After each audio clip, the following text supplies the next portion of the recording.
everyone, welcome back to my YouTube channel DSRL Maths YouTube channel.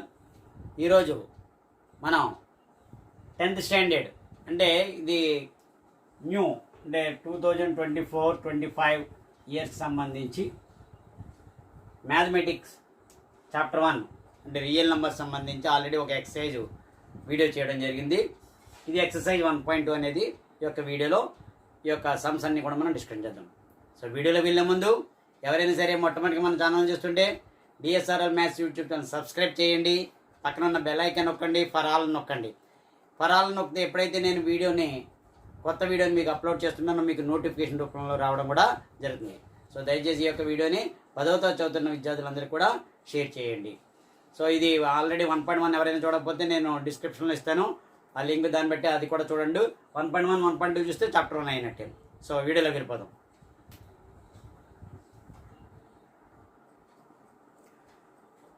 ఇందులో first sum కనుక చూసుకుంటే ఎక్సే 1.2లో first one, prove that √5 is an irrational number. So ఇదే number మార్చవచ్చు, √5 irrational అవ్వచ్చు, లేదా √3 ఇర్రేషనల్ నెంబర్ అని అవ్వచ్చు, లేదా √7 ఇర్రేషనల్ నెంబర్ అవ్వచ్చు, లేదా √11 అని అవ్వచ్చు.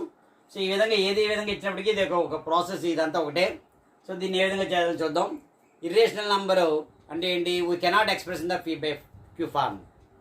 సో P/Q ఫార్మ్లో రాయలేం. సో దాన్ని మనం ముందుగా ఇది కాంట్రడిక్షన్ ఫార్మ్లో రాయాలి. అంటే ముందుగా రేషనల్ నెంబర్ అని తీసుకుని రేషనల్ నెంబర్ అని మనం ప్రూవ్ చేయలేకపోతే దట్ ఈస్ ఇర్రేషనల్ అవుతుంది. సో సొల్యూషన్ కనుక చూసుకుంటే suppose let √5 is a rational అని తీసుకుందాం. రేషనల్ అని తీసుకుంటే మనం ఏం చేయాలి? ఫస్ట్ ఆఫ్ ఆల్ రేషనల్కి ఏ ఫార్ములా ఉంటుంది? P/Q form. అంటే ఇక్కడ where P and Q are integers and Q not equal to 0 integers అని తీసుకుందాం. అయితే ఇంకేమైనా క్యాన్సిలేషన్ అవ్వచ్చు మేబీ. అంటే 4/10 ఉందనుకోండి, 2 2 జా 2 5 జా క్యాన్సిలేషన్ అవ్వచ్చు కదా. ఆఫ్టర్ క్యాన్సిలేషన్ ABB అయింది. ఇక్కడ A అండ్ B ఆర్ ఏంటి? Coprimes. A and B are coprimes. Coprimes అంటే ఏంటి? ఇక్కడ మనకి క్యాన్సిలేషన్ అనేది ఉండదు. 4/7 ఉంది, క్యాన్సిలేషన్ అవ్వట్లే. 2 2 జా 4, 7లో పోవట్లే. అలాగే 3/11, 3/11 ఎక్కడ పోదు. అంటే ఆ విధంగా అనమాట. కో-ప్రైమ్స్ అనేది ఆ రెండింటిలో ఒకటి 1 అనే నెంబర్ తప్ప ఇంకేవి పోదు, 1 టేబుల్ తప్ప ఏమి పోదు. అది కో-ప్రైమ్స్ అంటారు. అదేనా? సపోజ్ ఫర్ ఎగ్జాంపుల్ 7/11 ఉంది, ఈ రెండింటిలో ఏ టేబుల్ పోదు. 7 1 జా 7 11 1 జా. సో అటువంటివన్నీ కూడా కో-ప్రైమ్స్ అవుతాయి. సో ఆ A అండ్ B ఆర్ కో-ప్రైమ్స్ అనుకున్నాం. సో కో-ప్రైమ్స్ ఎప్పుడైతే అనుకున్నామో ఎక్కడ కూడా మనకి కామన్ ఫ్యాక్టర్ కానీ డివిజన్ కానీ ఏది అవ్వదు అని అర్థం. సో ఇప్పుడు ఏం చేయాలి? క్రాస్ మల్టిప్లై చేయండి. ఇప్పుడు నేను దీన్ని A is equal to √5B, A is equal to √5B cross multiplication. Squaring on both side చేశాను. Squaring on both sides, squaring on both sides చేస్తే అప్పుడు ఏమవుతుంది? ఇది A whole square is equal to √5B whole square. A square is equal to 5B square వచ్చింది. 5B square వచ్చిందంటే ఏంటి దాని అర్థం? A స్క్వేర్ అనేది 5తో డివైడ్ అవుతుంది. ఎందుకంటే 5 అనేది ఉంది కదా, మల్టిపుల్ ఆఫ్ 5. 5 1 జా 5, 5 2 జా 2, 5 2 జా 10, 5 3 జా 15 అలాగా. సో ఇక్కడ ఏం రాయాలి? 5 డివైడ్స్ A స్క్వేర్. 5 అనేది A స్క్వేర్తో డివైడ్ అవుతుంది. So same as 5 divides A also. So ఏతో కూడా A అనేది 5తో డివైడ్ అవుతుంది అని వచ్చింది. సో Bతో చూద్దాం. B అనేది చూద్దాం. ఎప్పుడైతే డివైడ్ అయిందో మనకి ఇది ఒక ఈక్వేషన్ కింద గుర్తుపెట్టుకోండి. సో ఎప్పుడైతే 5తో డివైడ్ అయిందో ఏమనుకోవాలి? అప్పుడు let A is equal to 5C. ఎందుకంటే 5తో పోతుంది కదా. 5 1 జా 5, 5 2 జా 10, 5 3 జా 15 అలాగా. అక్కడ C అనేది ఏదైనా అవ్వచ్చు. 5 మల్టిపుల్స్ అనమాట. 5 4 జా 20, లేదా 5 5 జా 25, 5 6 జా 30. సో అప్పుడు ఏమవుద్ది? ఇక్కడ మనం తీసుకోండి. A square is equal to 5B square. A ప్లేస్లో 5C పెట్టండి. 5C whole square is equal to 5B square. 5C whole square అంటే 5C ఇంటూ 5C అంటే 25C square is equal to 5B square. 5 ఇటువైపు పంపించండి. 25C square by 5 is equal to B square. 5 1 జా 5 5 జా అంటే 5C square is equal to B square. అంటే B square is equal to 5C square. So ఇక్కడ ఏమైంది? మరి B స్క్వేర్ అనేది 5తో డివైడ్ అయింది, ఎందుకంటే మల్టిపుల్ ఆఫ్ 5 వచ్చింది కాబట్టి. ఇక్కడ రాయండి 5 డివైడ్స్ B స్క్వేర్. అదేవిధంగా 5 డివైడ్స్ B స్క్వేర్తో ఎప్పుడైందో Bతో కూడా డివైడ్ అవుతుంది. Equation number 2. Equation number 2. ఇక్కడ 1 2 చూడండి. 5 డివైడ్స్ A, 5 డివైడ్స్ B. 5 అనే నెంబరు Aతోనూ Bతోనూ డివైడ్ అవుతుంది. మనం ఏమనుకున్నాం? ఇక్కడ కో-ప్రైమ్స్ ఒకటి తప్ప ఏ ఇందులో పోకూడదు అని. కానీ మనకి ఇక్కడ వచ్చింది ఏంటి? From equation 1 and 2, from equation 1 and 2 ప్రకారంగా చూసుకుంటే అప్పుడు ఏమైంది, 5 divides both A and B. 5 అనే నంబరు ఏనే బీని కూడా డివైడ్ చేస్తుంది. కానీ మనం తీసుకున్నది ఏంటి, రేషనల్ తీసుకున్నాం, ఇందులో పోకూడదు ఎందుకంటే కో ప్రైమ్స్ అనుకున్నాం కదా, ఏ ఎక్కం పోదని. So therefore our assumption is wrong, మనం అనుకున్నది రాంగ్, అసంప్షన్ ఈజ్ కాంట్రడిక్షన్ అనమాట, రాంగ్ అయిపోయింది. సో దేర్ఫోర్ ఎప్పుడైతే రాంగ్ అయిపోయిందో మనం ఏది అనుకున్నాం, తీసుకున్నది రేషనల్ అనుకున్నాం, అది రాంగ్ అయింది కాబట్టి కంపల్సరీగా ఇర్రేషనల్ అవుతుంది. So therefore √5 is an irrational. అది అనుకుంటారు యాన్స్ప్రూవ్. ఓకే, సో ఇదే విధంగా వాళ్ళు నెంబర్ మార్చి ఇవ్వచ్చు. √3 అన్నారు అనుకోండి, √3 is irrational, √3 is rational, √3 is p/q, మళ్ళీ ఇక్కడ √3 is a/b, a is √3b. Squaring on both side చేయండి, a square √3b whole square, a square 3b square. అప్పుడు 3 రాస్తారు మీరు ఇక్కడ, 3 divides a square, 3 divides a.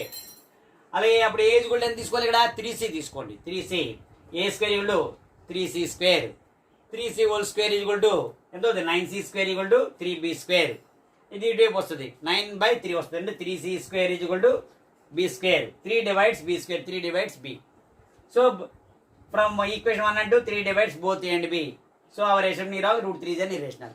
So ఈ విధంగా √2 చూడొచ్చు, √3 చేయొచ్చు, √5 చేయొచ్చు, √7 చేయొచ్చు, √11 చేయొచ్చు, √23 చేయొచ్చు. ఏదైనప్పటికీ కూడా నెంబర్ ఒకటే మారితే సేమ్ ప్రాసెస్ ఇదే విధంగా చేయాలి. సో ఈ some is very very very important. So number మార్చుకుని మీరు చేయండి, అర్థమైందా? సో ఇది ప్రాసెస్. ఒక బుక్ పెట్టుకొని రాసుకోండి. ఎక్సైజ్ ఆల్రెడీ 1.1 ఉంది, అది మీకు కనుక మీరు చూడలేకపోతే డిస్క్రిప్షన్లో లింక్ పెడతాను, దాని ప్రకారంగా అది చూడండి. ఇది ఎక్సైజ్ 1.2లో ఫస్ట్ టైం. ఓకేనా, నెక్స్ట్ మోడల్కి వెళ్దాం.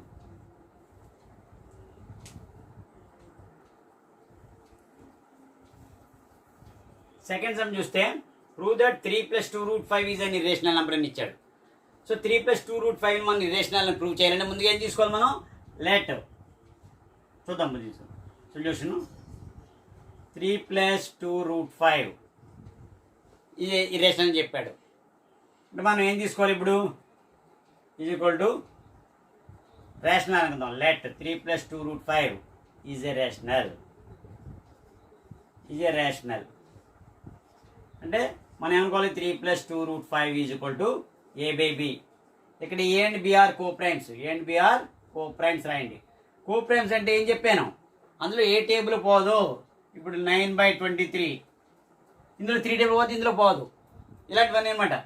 7/11 ఏది పోదు, అవి కో-ప్రైమ్స్. 1 టేబుల్ తప్ప ఇంకేది పోదు. ఇందులో 3 పోతుంది, ఇందులో పోదు కదా, రెండిట్లో కామన్గా పోవాలి. అలాగే 11/29 రెండిట్లోనే ఏ టేబుల్ పోదు. 17/50 ఉంది కో-ప్రైమ్స్. ఇందులో 2 టేబుల్ పోతుంది, ఇందులో పోదు, రెండిట్లో కామన్గా పోవాలి. అలాగనమాట, ఇవన్నీ కో-ప్రైమ్స్ అంటారు A and B. ఇప్పుడు చూడండి, 3 + 2 √5 a/b - 3. 2 √5 ఈజ్ ఈక్వల్ టు ఎంత, ఇక్కడ b ఎల్సిఎం అయింది, క్రాస్ మల్టిప్లికేషన్ చేసుకోండి. a × 1 a, b × 3 3b. So √5 is equal to a - 3b/2 ని ఇటువైపు పంపించండి 2b. మనం ఇక్కడ అబ్జర్వ్ చేస్తే ఇది ఏమిటిది, LHS. ఇది అబ్జర్వ్ చేయండి, ఇది ఏంటిది, RHS. ఇక్కడ రాయండి LHS ఈజ్ ఈక్వల్ టు ఎంత వచ్చింది, √5. √5 అనేది రేషనల్, మనకి తెలుసు కదా, ముందు లెక్కలో మనం నేర్చుకున్నాం మనకి. అలాగే ఇక్కడ RHSకి వచ్చేసరికి a - 3b అని /2b. A and B R అనేవి కో-ప్రైమ్స్ నెంబర్లే కాబట్టి అవి రేషనల్ అవుతాయి, రేషనల్. అప్పుడు దేనిపై ఏమైంది మనకి, ఇక్కడ LHSలో ఇర్రేషనల్ వచ్చింది, RHSలో రేషనల్ వచ్చింది. So LHS is not equal to RHS. So therefore our assumption is wrong. Our assumption ఏమనుకున్నాం మనం, రేషనల్ అనుకున్నాము, రేషనల్ అని ప్రూవ్ చేయలేకపోయాం. కాబట్టి ఏంటవుద్ది ఆటోమేటిక్గా. So therefore 3 + 2 √5 is an irrational రాసుకోండి. ఓకే, 3 + 2 √5 ఏంటి, రేషనల్ నేమ్ ముందు తీసుకున్నాం. ఎందుకంటే ఇర్రేషనల్ చేయాలంటే కాంట్రడిక్షన్లో రేషనల్ అని తీసుకున్నాం. రేషనల్ అంటే ఏంటి, p/q లేదా a/b. a/b అనేది కో-ప్రైమ్ తీసుకున్నాం లాస్ట్. పీ బై క్యూ అనేది ఇంటిజర్స్, అందులో క్యాన్సిల్ అవ్వచ్చు. క్యాన్సిల్ అయిన తర్వాత ఏ బై బి అనేది కో ప్రైమ్స్ అనేది తీసుకుంటాం. 2√5 3 అటువైపు వెళ్ళిపోయింది, -3 అయింది. బిఎల్సిఎం ఏ ఇంటూ 1 ఏ, 3 ఇంటూ బి 3 బి, 2 ఇటువైపు వచ్చింది 2 బి. సో ఇక్కడ LHS √5 అనేది ఇర్రేషనల్, ఇదేమో రేషనల్ అయింది. సో రెండు కూడా not equal. Our assumption is wrong. Okay, next model చూద్దాం.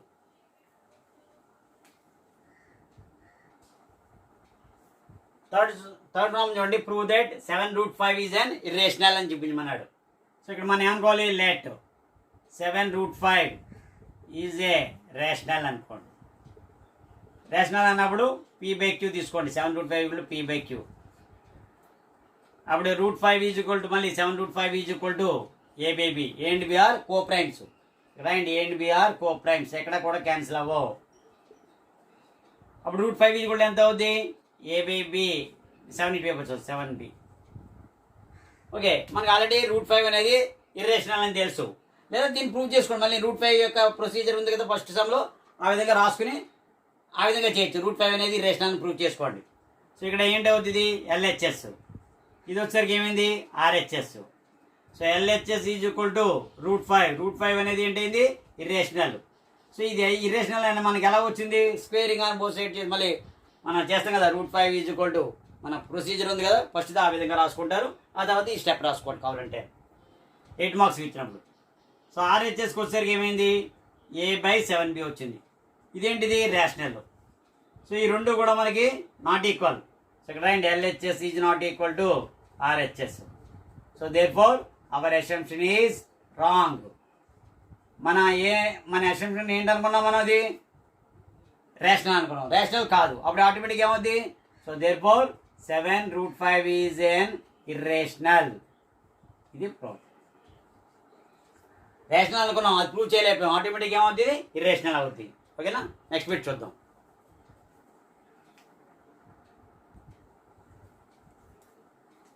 ఇందులో థర్డ్ ప్రాబ్లంలో సెకండ్ బిట్ చూడండి. Prove that 6 + √2 is an irrational అన్నాడు.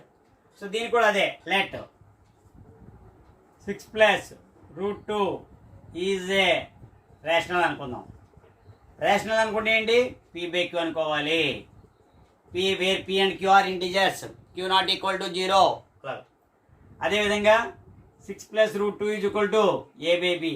ఎందుకంటే A and B are coprimes. పక్కన రాసుకోండి స్టెప్స్ కింద. PQ బిలాంగ్స్ టు Z అంటే integers, and Q not equal to 0. ఇవన్నీ కూడా స్టెప్స్ కింద రాసుకుంటే మార్క్స్ ఫుల్గా పడతాయి. అదేవిధంగా నెక్స్ట్ వీడియోలో మీకు సెకండ్ చాప్టర్కి సంబంధించి ఫస్ట్ ఎక్సర్సైజ్ చెప్పడం జరుగుతుంది. సో ఈ హాలిడేస్లో మీరు ఫాలో అవుతూ ఉండండి ఛానల్ని. అప్పుడు వీలైనప్పుడు అప్పుడు కంపల్సరీగా మీకు వీడియోస్ ముందుగా అప్లోడ్ చేయడం జరుగుతుంటుంది. So √2 is equal to A/B -6.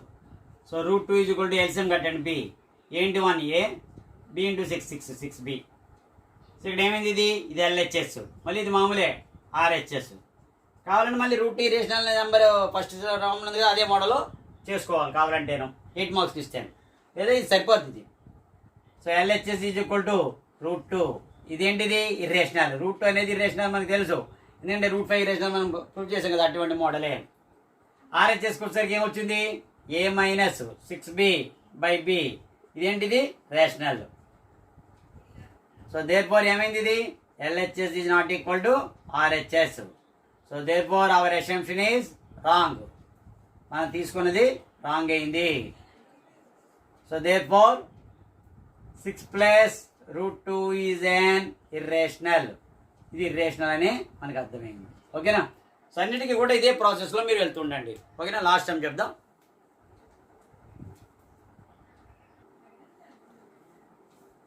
థర్డ్లో మనం థర్డ్ బిట్ చూస్తే prove that 1/√2 is an irrational అని చేయమన్నాడు.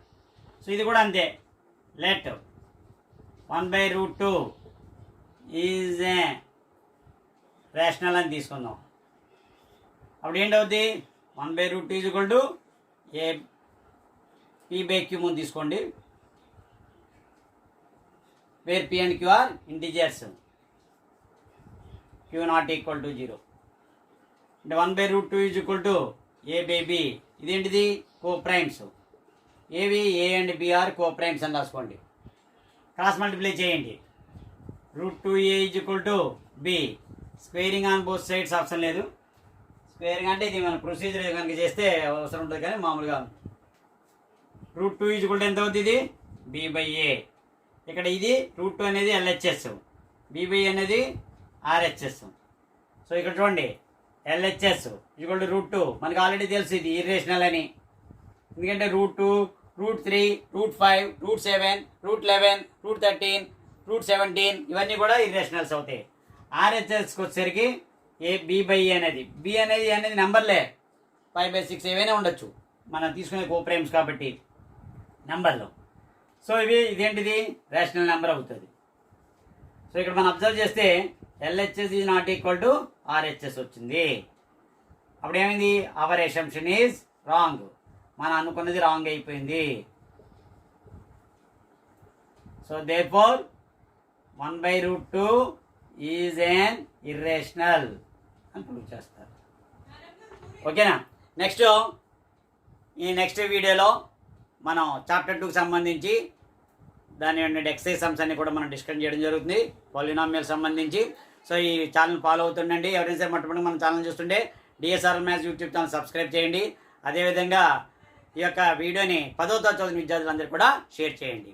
సో ఎవరైనా సరే మొదటి ఎక్సైజ్ 1.1 సంబంధించి వీడియోని చూడకపోతే అది లాస్ట్ మనకి డిస్క్రిప్షన్లో ఇవ్వడం జరుగుతుంది, దాని యొక్క క్లిక్ చేస్తే అది 1.1 వస్తుంది. ఆ 1.1, 1.2 చేస్తే ఫస్ట్ చాప్టర్ 1 సంబంధించి వీడియోలు మొత్తం మీరు చూసినట్టు అవుతుంది. ఓకేనా. నెక్స్ట్ వీడియోలో మళ్ళీ వెళ్దాం. Thank you very much.